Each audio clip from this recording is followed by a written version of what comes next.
Hi, I'm Chef Joe, and this is How to Cook Spaghetti and Meatballs. Let's start by preparing our meatballs. I'm using two types of meat.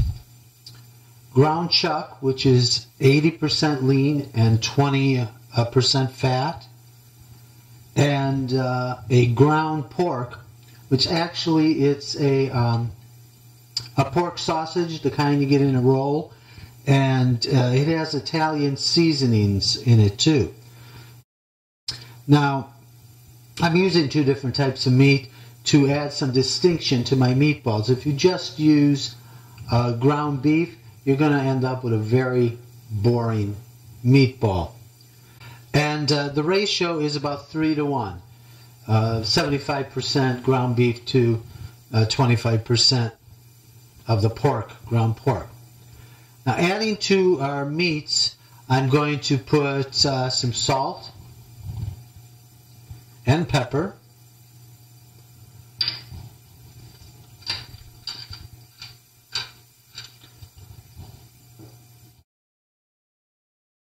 some chopped fresh parsley, a pinch of granulated garlic.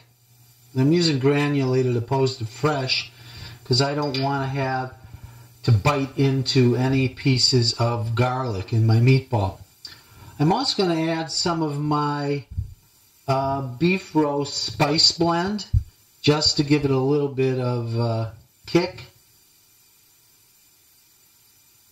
You can go to my website at cookingedu.com and click on the spice store to find out more about that spice blend. And finally, I'm going to add some breadcrumbs, but not dry breadcrumbs. I've taken some white bread and added a little bit of milk to it so it gets to be a bit of a pasty substance, and I'm going to add that to my meatball mixture.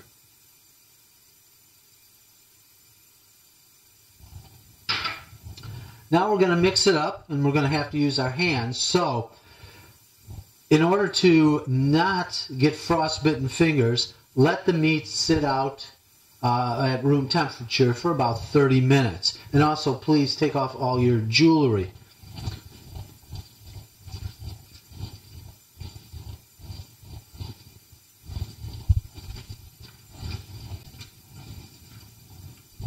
Mix it so all the ingredients are well incorporated. Now we're going to make our meatballs, and we're going to put them on a parchment. We're going to put them on a parchment-lined baking sheet, and we're going to pop them in a 350-degree oven for about 30-35 minutes. So you just want to roll the meat mixture in between the palms of your hands, pressing down a little bit and forming a ball.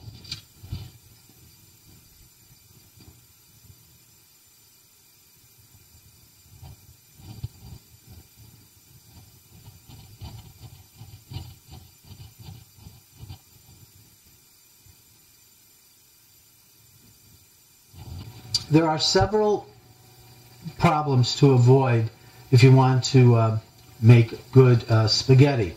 And the first is the type of dry pasta that you're using. Not all dry pastas are made the same. Look on the ingredients. The first ingredient should be semolina flour. This is a very coarse flour that they use to make the pasta, and your pasta will hold up a lot better. Plus, it has better taste.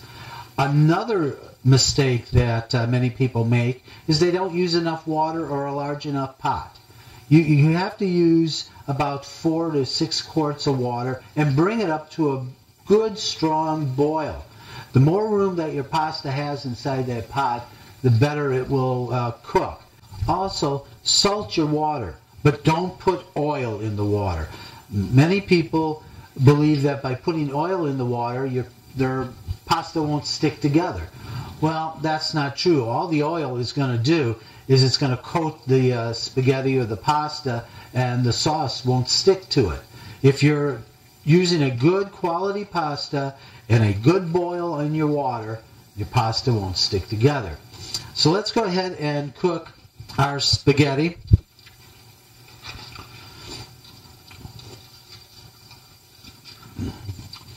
We're going to grab a handful, put it in the middle of the pot, and just let it fall.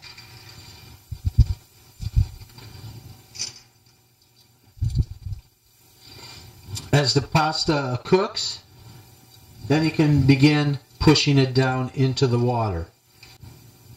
Let your pasta cook for around 9 minutes for al dente, to the tooth, or a little bit longer if you like your pasta softer. Okay, our spaghetti is done cooking and I'm going to drain it. What you don't want to do is run this under any cold water. You don't want to bring the temperature of the spaghetti down. I like to transfer it now to another bowl where I can mix the sauce in with it. I don't like just putting this on a plate and throwing some sauce on top. I like to saturate my spaghetti with sauce. So I have some nice marinara sauce that I've made.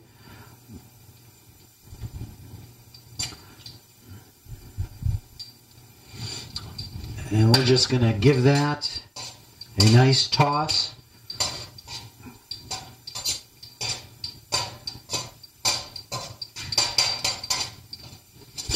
Now we can bring it to the plate.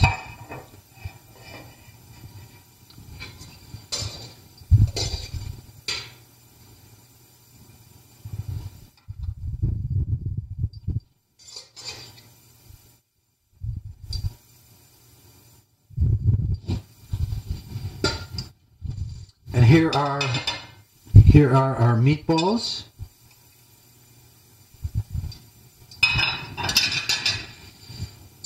Let's sprinkle with some Parmesan cheese. Let's just dust the side of the plate with some chopped fresh parsley.